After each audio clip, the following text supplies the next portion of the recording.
অস্ত্ৰ বিদ্ৰোহী সংগঠনলৈ ধাৱমান হৈছে ৰাজ্যৰ একাংশ শিক্ষিত যুৱক যুৱতী। উজনি অসমৰ প্ৰায় 2 শতাধিক যুৱক যুৱতী আলফা স্বাধীনত যোগদান কৰা বুলি সেনাৰ চোৰাংচোৱা সূত্ৰে সৰব চৰ্চা চলি থকাৰ সময়তে তিনিচুকীয়া জিলাৰ জাগুন আৰক্ষী চকীৰ অন্তৰ্গত ফানেং আৰু চন্দ্ৰপুৰ গাঁৱৰ একাংশ যুৱক যুৱতীয়ে আলফা স্বাধীনত যোগদান কৰা ঘটনাই আলফাৰ স্থিতি সম্পৰ্কে প্ৰশাসনক পুনৰ শংকিত কৰি তুলিছে। উক্ত গাঁওডোখৰৰ 3জনকৈ শিক্ষিত যুৱক যুৱতী ক্ৰমে চন্দ্ৰ বুঢ়াগোহাঁই, অধৈৰ্য সোণোৱাল, কৰিশ্মা মেজ আলফা স্বাধীনৰ সামৰিক শিবিৰলৈ যোৱা বুলি চোৰাংচোৱা সূত্ৰে প্ৰকাশ কৰাৰ পাছতেই সেনা আৰক্ষীৰ মাজত তৎপৰতা বৃদ্ধি পোৱা পৰিলক্ষিত হৈছে। আনহাতে কৰিশ্মা মেজ নামৰ যুৱতীগৰাকীৰ ঘৰত এক অভাৱনীয় পৰিস্থিতিৰ সৃষ্টি হৈছে।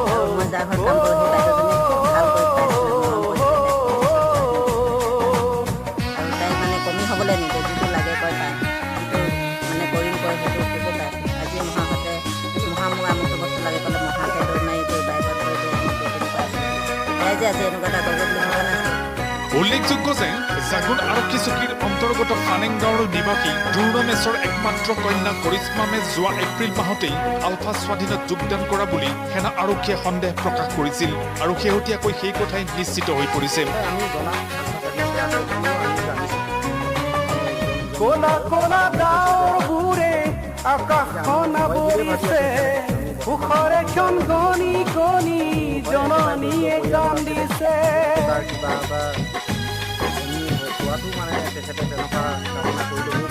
তেজাল ডেকা গাভৰুৱে বীৰৰ সাজে সাজিছে, দেশ জাতিক বচাবলে অসম সেনা আহিছে।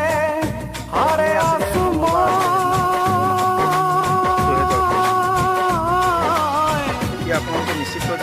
হাৰে আছো মই আৰু শত জনগণ।